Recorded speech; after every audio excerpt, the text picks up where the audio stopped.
You're listening to the AfterBuzz TV Network, now the largest new media platform on the web, and your #1 source for after-show entertainment. Very good, Keith Johnson.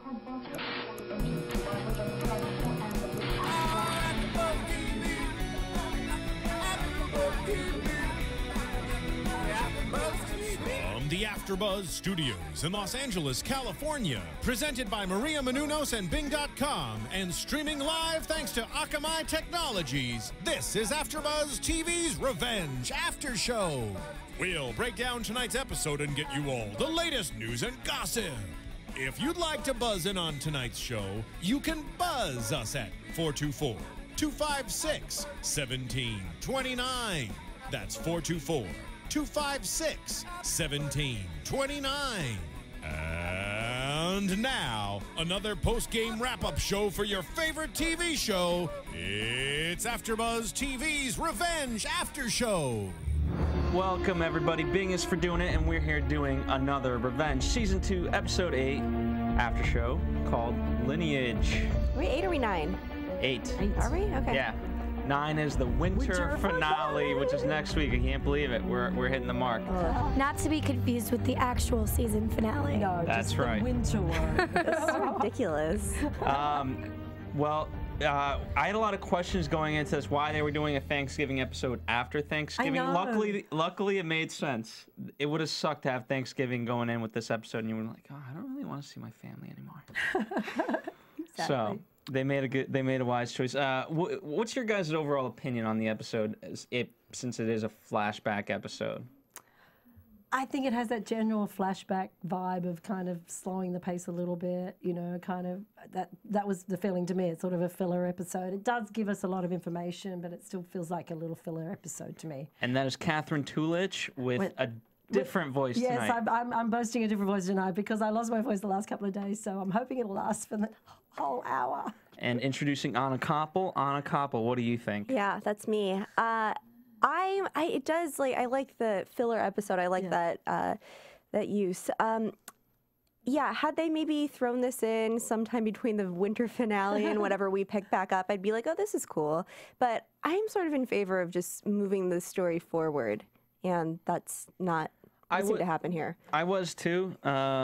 Well, let me get your opinion. Thanks, Gabrielle Phil. Loren. Everybody, Gabrielle Loren, welcome. I actually loved this episode because I'm all about finding the answers, and I think in this episode, a lot of the questions we've been bringing up on our after shows, we kind of had some resolution tonight with different scenarios, and I mean with the bar, why people are plotting against the porters, and there was just different things, and it was nice to also see the background of some of these characters, and it's going to have me ask even more questions now, because there was a few things I noticed tonight that we were told differently in past episodes of how it was, if that makes sense without giving too much away. I don't know if I can really go into it right now. Well, we'll definitely. It's a topic. We'll definitely talk about it. But yeah, I think that there was like lines blurred until tonight, so.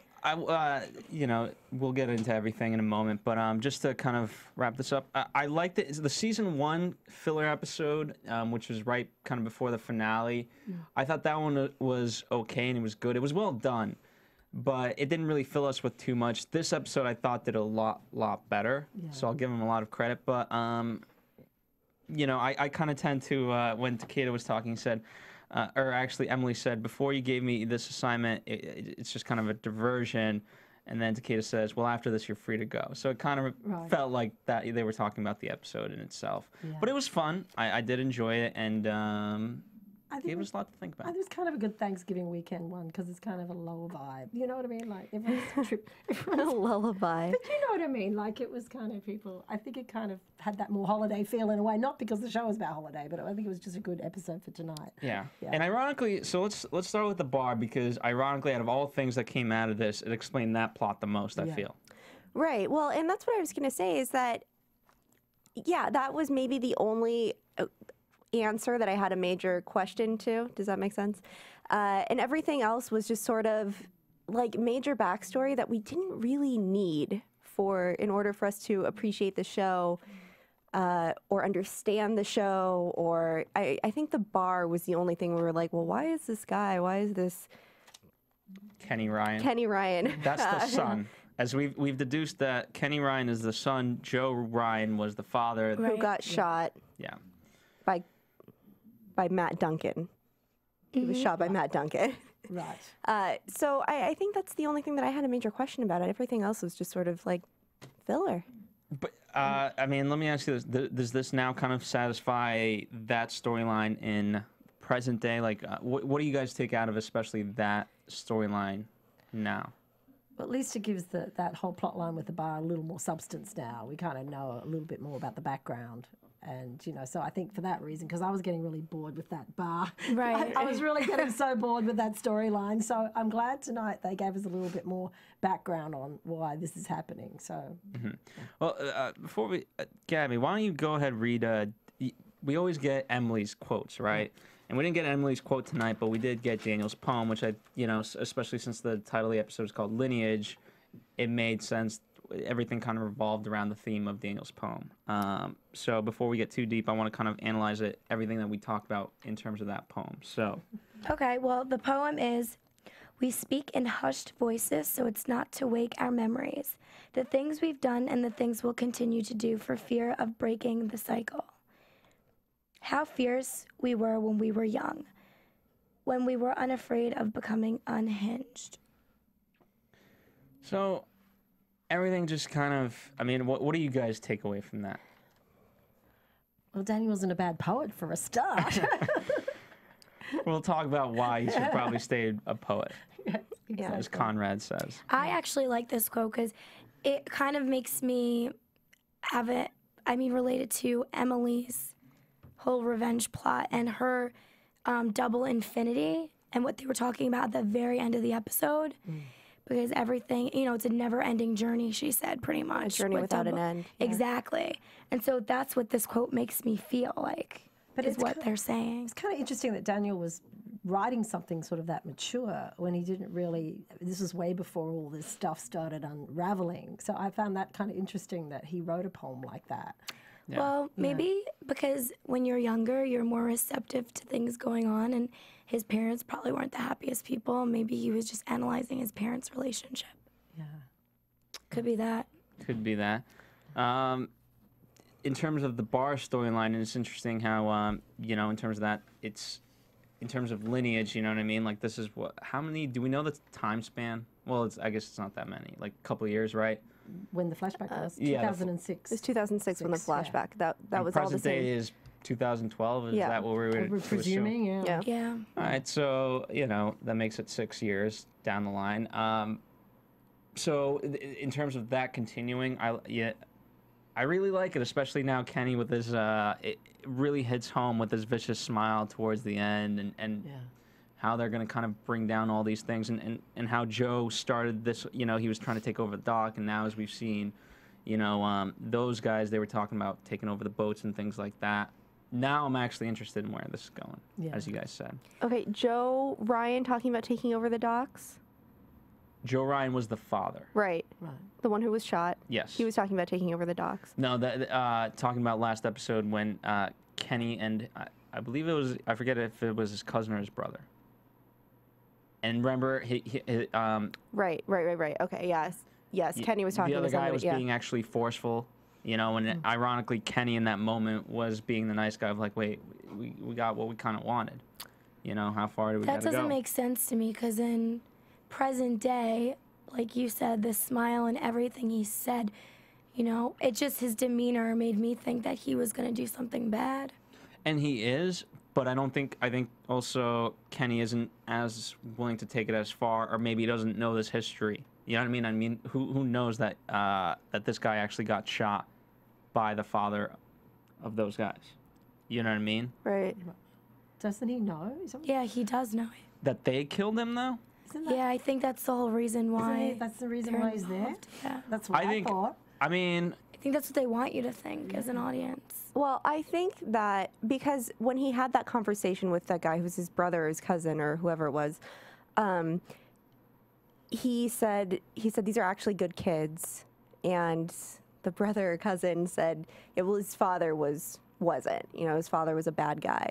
And so Kenny may yet still defend Jack and Declan, but they know that Carl Porter was a bad guy. I don't know that it's clear whether or not Carl Porter or Matt Duncan, I don't know whether or not they know who actually shot their father, but it's clear in their minds that Carl Porter's a bad guy. I think they think it is the father because the bullets were from the father's gun, and they had no idea that Duncan was involved. But Duncan was a partner.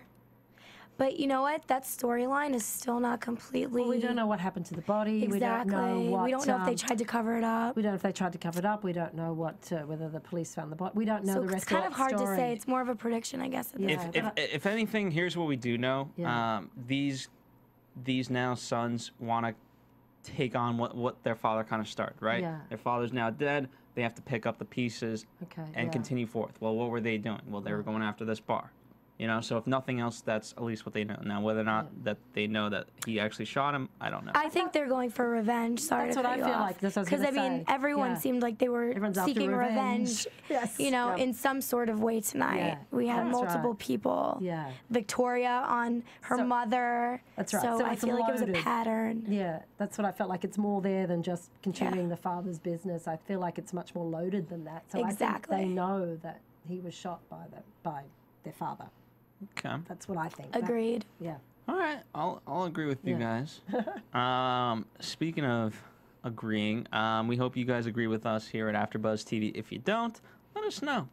Either way, if you agree or don't agree, let us know. Please rate and comment on iTunes. Let us know how we're doing. We'll improve if we have to. We'll worsen if we must. Why would we want to get worse? I don't know. Maybe the fans want us Maybe to the get... next episode when we drink champagne. Catherine champagne. Yeah! That's right. And for those of you who are rating and commenting, we appreciate it. We made a big thing to you guys last time to get us to 4 stars, and you responded. You did. Let's get to 4.5 if we're not up there yet. I checked a while ago. I didn't see that we were up there, but let's get to 4.5.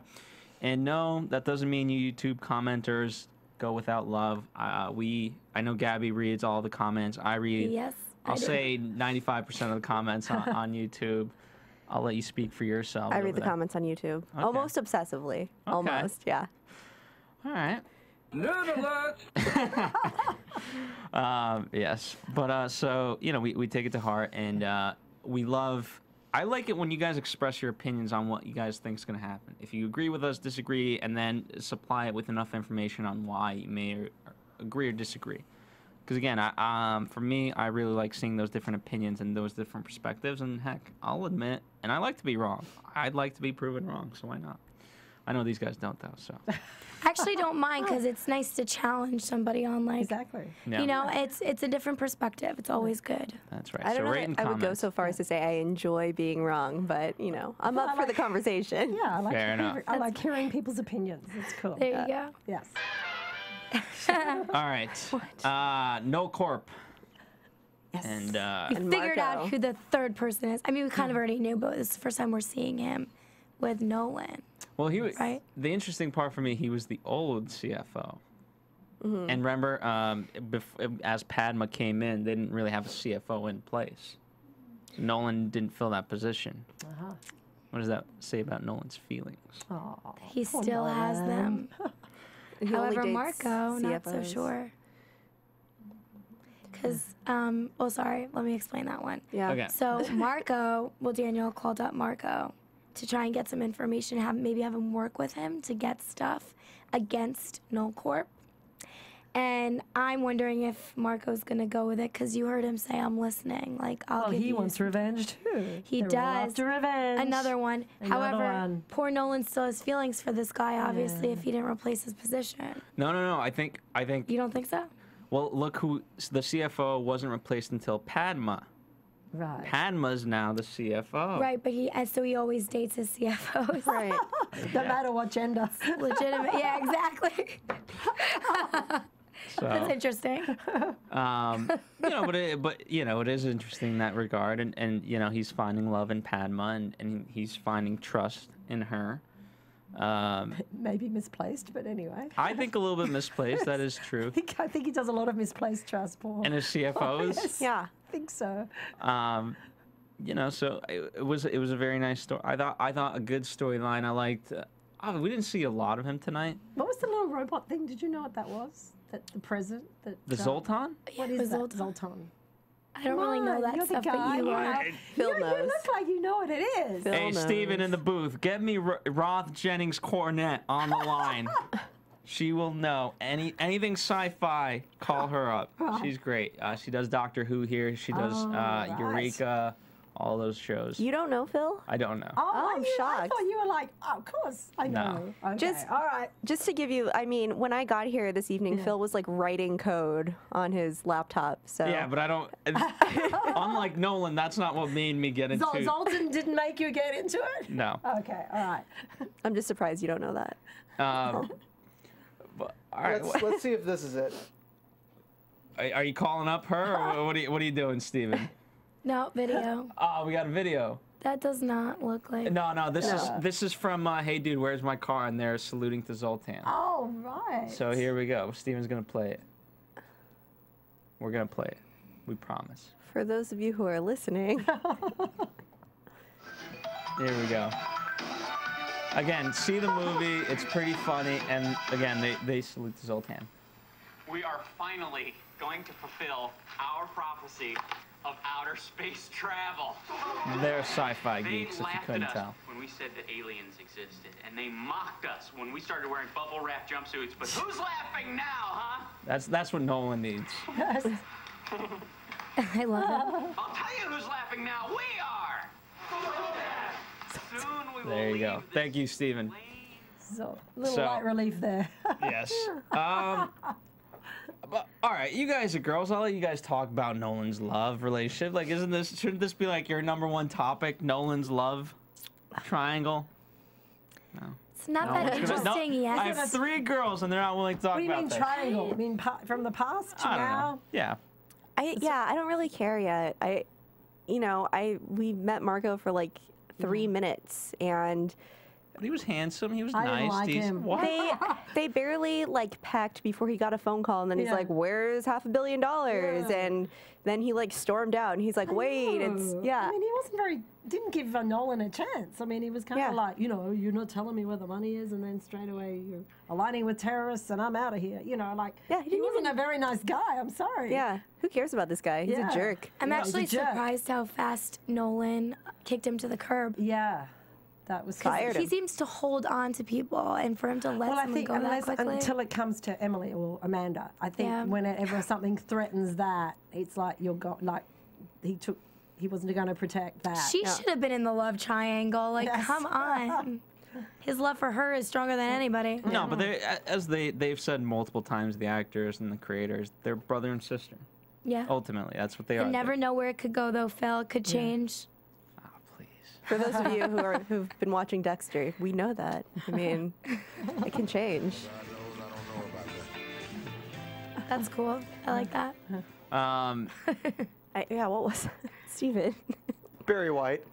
Very right. Steven's having a lot of fun in the booth with these drops. Yes. Where was I going with The this? love triangle, Marco. It's interesting. What was nice to see is people's different interpretation of David Clark. Okay. And because I know you guys are saying, oh, he was too quick to Marco was too quick to dismiss it. But if you look at it from his perspective, that's what David Clark was, a terrorist. And as he said, it was blood money. And obviously that means a whole different thing to Nolan. And because it's not blood money, it's no. And I think, I forget who said he was too quick to kick him to the curb. If you really go back on it, no one believed in Nolan except for David Clark. And the whole reason Nolan Ross is because of David Clark. Exactly. And so, I'd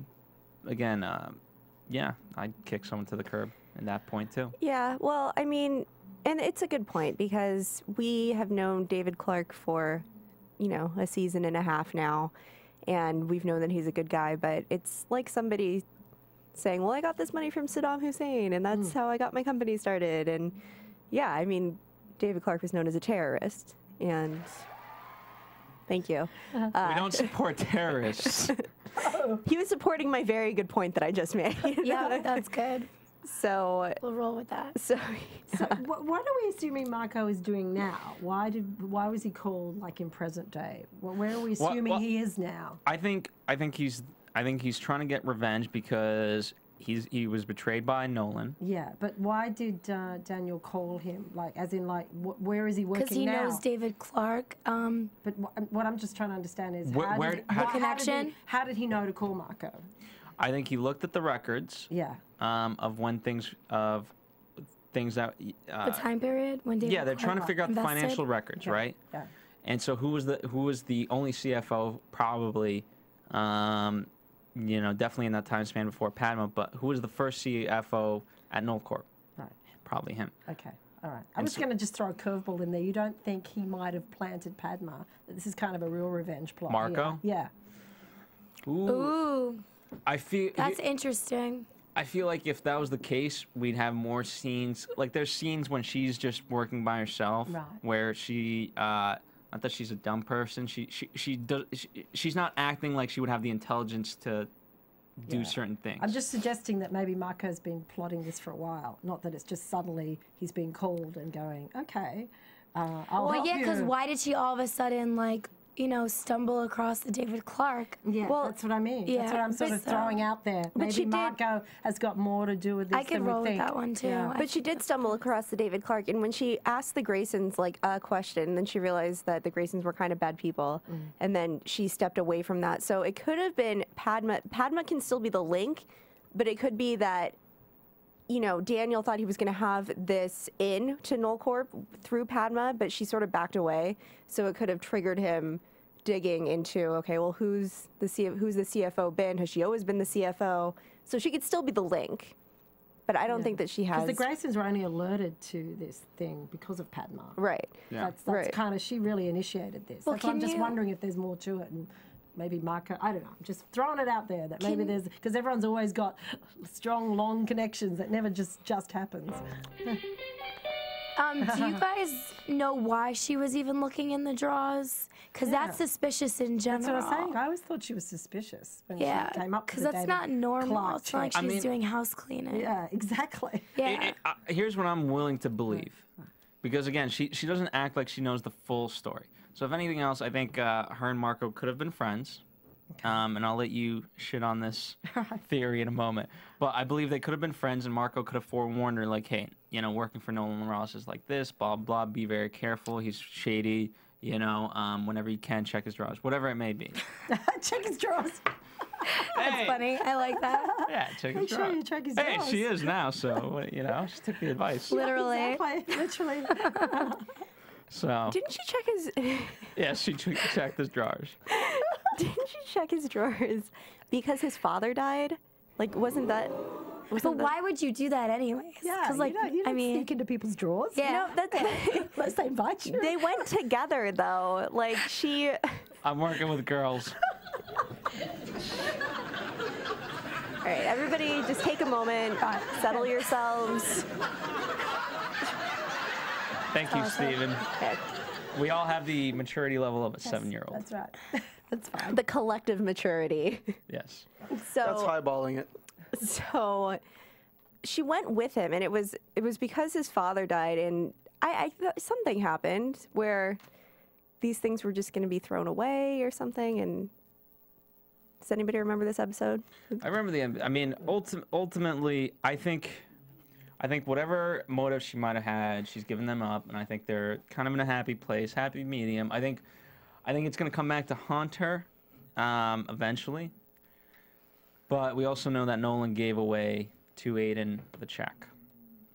So Right. because they want Grayson, they want Daniel to take control, Yes. and it's going to suck that now Nolan's going to get even more hurt because of Marco. Yeah. Yeah. So that's going to suck. Do we want to speak? I'm trying to find a good Dimitri. transition. I was going to say, speaking of 7-year-old girls. And speaking of love relationships and hooking up, Yes. There was a club that encouraged strippers and prostitutes. I'm surprised actually that the Amanda didn't work there. The curly-haired. Our Amanda, yes. Yeah, where was she tonight? Nah, No she's- backstory. There was nothing to tell with her. Yeah. I guess. But she didn't even show up at all. It's all right. I wasn't really missing her Yeah. tonight. I mean, she's got the baby. I'm not too worried about her right Who cares? now. What do we think of this storyline? I mean, in terms of. I anyway. liked it because it tied things together. For the longest time, we heard Aiden speak about, like something bad happened to me too. We never really knew what the situation was. Tonight kind of explained his sister was involved in human trafficking. So that was kind of nice to close those ties and how they got involved with Takeda as well. Because when I first started watching those scenes, I actually thought Takeda had planted Aiden there, but then they actually were saying That's what I thought Right. too with the gun and everything. But then the whole I thought story he was came kind out. of there in the bar to protect Emily. Well, and he kind of said that too at the end of the episode. He said, somebody as smart as he is, maybe he set that up. That's what I was thinking. It was kind of a setup anyway that they were both there. But it was still interesting how they met because I always thought that they kind of just met at the training ground, like, oh, too. you work at this dojo, you go to I this got dojo. Hey, I got this sensei, you too. Yeah. Yeah. They had like similar cause to have a relationship. They were both trying to seek Where revenge. did you find these sensei? That's what I want to know. These people. And their fathers, Facebook? they also have the relationship with their fathers because Aiden's father worked at Heathrow. And I don't remember exactly what he did, but he had some role. With baggage, maybe, I think they said. Yeah, maybe think something it's with baggage. But, Yeah, because the bomb went through baggage, and his father was working that day in baggage, apparently. yeah, and she said, well, that's how they got the bomb on the flight. Right. And he said, I don't know anything about that. And she said, it's okay. They used your father just like they used mine. Which, by the way, that makes me think they probably like blackmailed him. Like, we have your daughter, and we're not going to give you your daughter unless you do this for us. That's what was going through my head. Yeah. And you know what's also interesting about the? Were you going to say something about? Well, so you think the Graysons have Colleen then? No, actually. No, the initiative. You mean The you're talking- initiative. yeah. Oh, yeah. okay. The initiative. But you know what else is interesting about this whole situation? That Ashley met Emily at Yes, this I like location. that. I did like that part. And that's what kinda I was cool. introing about with you, like when I Yeah. was just saying how we were originally told in previous episodes that they met at a charity event or something. Some kind of thing that they did together, remember? That was the story. So the whole bar thing was never introduced as the first Because time I they don't met. think Ashley ever knew that was Emily. But it looked just like her. No, she didn't but see her. They never They saw didn't, it. they never saw each other's faces. She only spoke to her through a door, and then she said to I don't call. recognize someone's voice. Well, And number, unless she changed it. Yeah, well, I gathered that was just a special number for Yeah. her to. But I don't gathered know. that Ashley never knew that was. Emily obviously knows, but Ashley never knew that was her. But how did they get tied back in together in the same location? I at think the Emily then Graysons? followed up with her and kept Yeah. in touch and, figured out what she was doing and saw that Ashley clearly wanted to be a social climber. Yes. So And set it up instead of identify who she was. I think so. Interesting. do you know how many times I've been crying in a girl's restroom stall and never been handed a huge wad of money? I'm just saying. I know, that I'm would just be saying. nice, right? Exactly. No, you're all right. That'd make anyone's day Well, better. ladies, just to be clear, first off, she was going to be Traffic. trafficked Yeah, it was pretty Right. bad. for only Pretty bad. $3,000, okay? Yeah. Like, let's... Well, she thought she was just gonna work, but obviously the whole Russian game they had going on was to steal the women. Yeah. But I don't think she was aware. Yeah, she wasn't clear that she was going to be trafficked. Yeah, exactly. Yeah. Which who is? I mean, Yeah, nobody willingly goes into trafficking. sounds like a better business proposition. And to what me. did she say? She had a MFA. What's that? Masters of. Fine arts. Yeah. Aha, that's what. Okay, got it. Yeah. Yes. Anything else about that scene? No, it's just interesting how we saw her. Ashley Davenport is a hooker. I like. It was also, we've kind of seen it in the past, but it was nice. It was interesting to see Emily. Obviously, she got a little emotional. She wanted to save Aiden and things like that. Whereas again, she didn't listen to Takeda.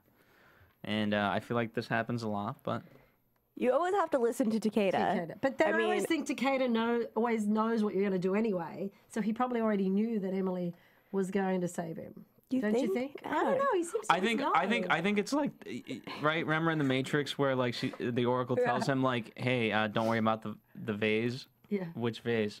Yeah. That, and then it falls down and breaks. Oh, Yeah. I'm sorry about that. No, I told you it's okay. Yeah. What's really gonna blow your mind is would you have done it if I didn't say anything? Right. So I think it's like that kind of a thing. That's Like, what I think too. So. Yeah. You know what was also interesting to me? I feel like the Aiden and Emily dynamic is like a Mr. and Mrs. Smith. And I'm thinking, Right? I thought she was always in love with Jack, not. Yeah. I thought she was always too, but now as life is progressing, So who is the love of her life? Is it Aiden? I think now it's Aiden. Yeah. Seems that way, or whatever the flavor of the week is. I don't know. Seriously. Well, I think Jack was her first love, Okay. and Aiden's the love of her life. Really? Yeah. I can agree with that. I think so too. I mean, unfortunately, Jack's going down a bad spiral. Yeah. He has this baby. I mean, And ironically, it's only Emily to blame. yeah. That's the irony. Exactly. So let's get to the meat of this episode with the Graysons. Oh yes. What a fun. Mummy dearest. They really played with. That was great storytelling with finding out by the end that Ben was essentially an actor. Yeah. Yeah, I like that very much. Yeah, that just shows who Victoria really is. Even with the story of her shooting somebody, I mean, I know she was manipulated into doing it, but the fact that she could do that, At 15. yeah, like where does she have boundaries? Yeah, okay, but I mean, her mother seemed pretty abusive. Yes. Yeah, but at the same And time, also gather she was raped as well by Yeah. one of the, so she's had a and pretty one of the horrendous potential child. husbands. Yeah. It seemed like there were a lot of men in and out of the house, so who knows?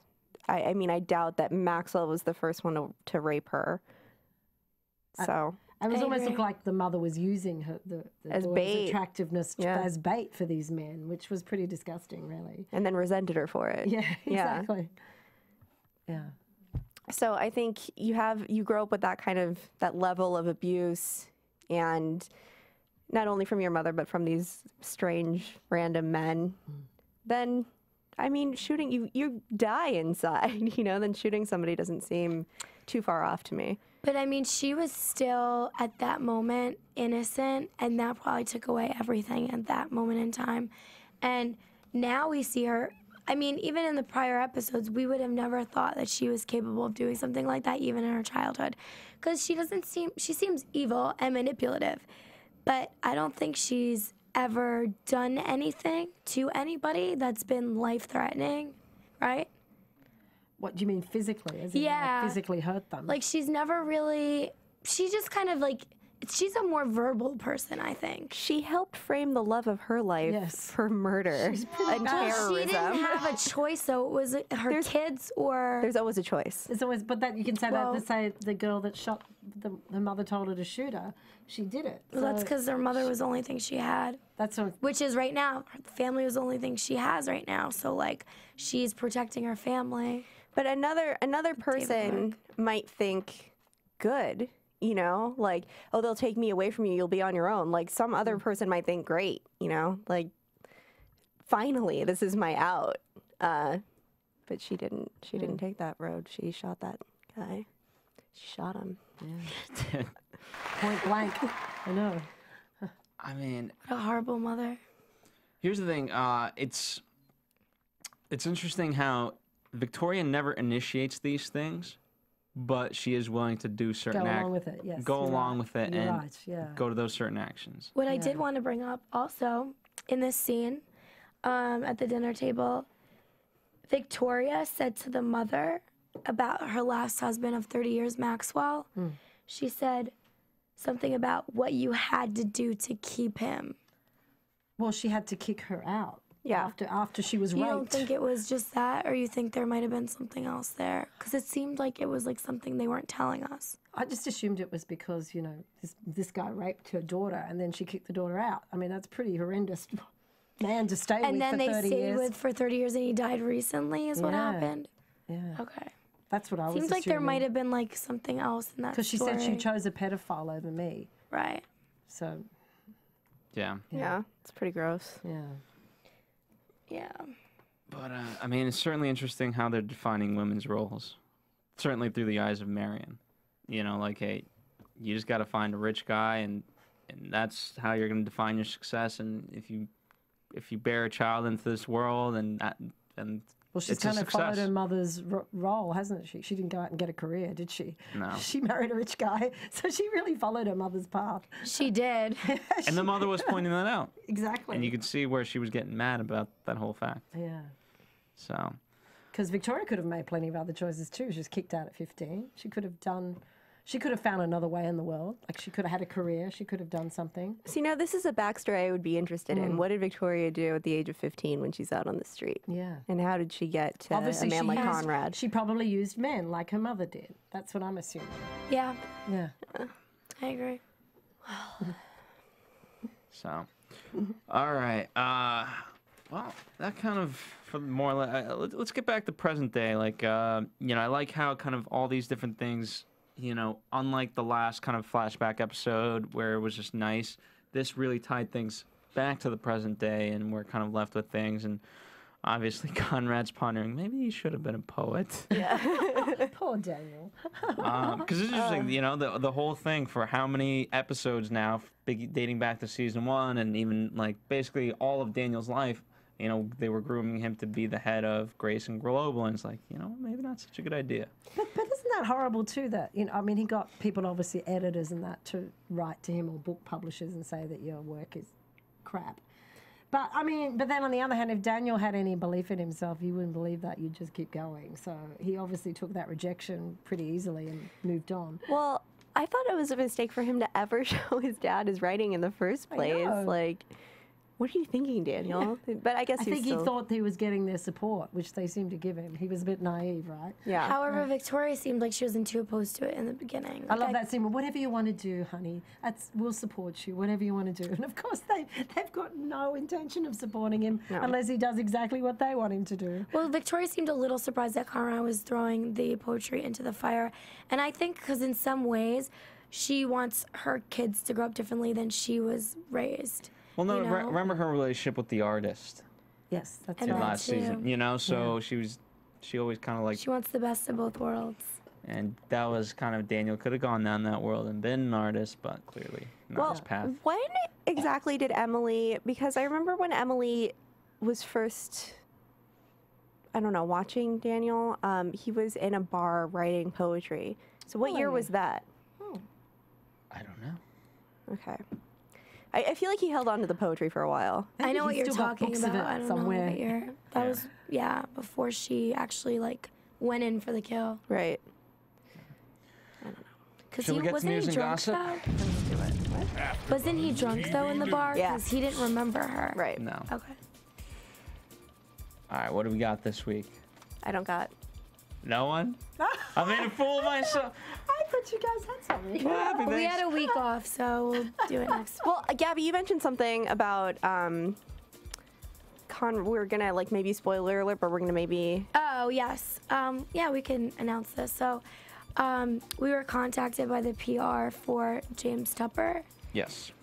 He plays David Clark in Revenge, and they seem interested in coming on the show. So we are working out getting him on the show, hopefully. And what about Conrad's dad? You mentioned Conrad's that. dad. We're going to meet, spoiler, we're going to meet Conrad's dad. Did I mention what? You mentioned that. Yeah. That's soon. There we go. Sorry, this just happened. My bad. So before we walked in the studio, I was looking up IMDb, and they seem to put some of the characters' names down before the episode airs. Right. And there was an Edward Grayson on the list for 2 episodes. So, and he kind of looks, he resembles Conrad a lot older. So I think we're going to be introduced to Conrad Grayson's father soon. Or we'll be doing a Conrad future thing. A future, yeah, Or well, a past Conrad revenge Grayson. story. No. Future. he had present, another name. Ghosts of future. All right. Well, that was the most slapped together news and gossip ever. Also, the official Twitter for Revenge, ABC, you can find a timeline for all the events that happened throughout the show. Oh. Lists everything, so there definitely you check go. that out. Catherine's new on Twitter, so she's definitely going to get on that. Exactly. All right. Thank you, Steven, for saving the day. And Catherine's on Instagram, too, and she posts all her celebrity pics on there. That's right. I know. Thank you. All right. I'm so up now, aren't I? Instagram. Yeah, I know. Now you weren't in any social media last season. Now. That's great. Sounds like prediction time. Sounds like it. And now, your AfterBuzz TV prediction. All right. So I believe next episode is called Revelation. What do we predict? Well, it looked just, I know we can never tell from the clips, but it looked like something like with Ashley was revealed with sleeping with Conrad. Which we Was predicted. it Conrad? I was so fast I didn't catch who the guy was. Well, she's a hooker anyway, right? So Right. what expect? Well, I was thinking maybe that comes out too, her past. How she Yeah. tried to get involved with like sleeping with people for money. So what's the prediction? I'm sorry. The prediction is that remember dating back to the first episode of this season when Conrad was talking with Daniel and he said, "Oh, what makes you think she hasn't basically slept with anyone?" When we made that prediction, Right. that they slept together. They probably slept Once together. Lydia was out of the door, it was Ashley. Exactly. Plus, you got to go younger. You know, Always. we're running Grayson Global. Oh dear. I'm just saying. He's horrible. Hey, it was long. Don't. Something else also happened in the teaser. There was a lot of blood and Charlotte was involved. Yes, Charlotte. Yes. Do you know what do we think about that? See, here's the problem for me. Now, like this episode was very fun, but we got sidetracked. And while I do remember all the things that kind of happened in the past episodes, because of tonight, my mind's off of it. So I'm like, I don't know what's happening anymore. Exactly. Got to remember now. Yeah, and there were so many like timely things. Like there were some cases that we had to solve in the next 3 hours. You know what I mean? And like now we just went back 6 years. Yeah. It's like, all right, well, that's no longer important. Yeah. But it is. The details are. And is Emily's mother from the episode before? Is she out of the picture? She's out of the picture for now. Now? Is she coming back? There are always flashback episodes, guys. I mean, you I never wish know. they flashed back to her a little so we could see like why also, she's crazy. My other prediction is just going back to Madeline Stowe's interview. Remember, I can't imagine Sophia Loren in that role as the mother, but she said the reason Sophia Loren was not booked to do the show was because Adrienne Barbeau was prepared to do more episodes rather than one. Originally, it was only going to be one. So my prediction is, from that information, Mum's coming back. Wow, yeah. Yeah, there was an episode where Conrad met with the mom, and we were like, "Oh, is that it? Like, what are they doing together?" So I guess I will predict that they're plotting. back. They're plotting on Victoria. Yeah. Pretty hardcore. Interesting. All right. I don't have any predictions. I really don't. I mean, I got so sidetracked this episode, although fun, but. Anyway, we will be back here for the winter finale. With champagne. That's right. We'll have a little more fun. Hopefully, you guys will too. And before we even take our winter break, where can we find you guys so that way we don't have to take a winter break from you guys on Twitter? Me first? Oh, what's that? I'm at KATHERINETULICH on Twitter and Instagram. And I'm Anna Koppel. You can follow me at Koppel for Mayor, KOPPELFORMAYOR. And I'm Gabrielle Loren, and you can follow me on Twitter at Gabrielle_Loren or Instagram at GabbyLO87. Catherine and I are following each other, so you should do it too. Exactly. And you can follow us here at AfterBuzz TV, of course, and listen to us on iTunes, rate and comment. And if you want to see all the beautiful ladies, go to YouTube.com/AfterBuzzTV. From Bing.com, executive producers Maria Menounos, Kevin Undergaro, Phil Svitek, and the entire AfterBuzz TV staff. We would like to thank you for listening to the AfterBuzz TV network.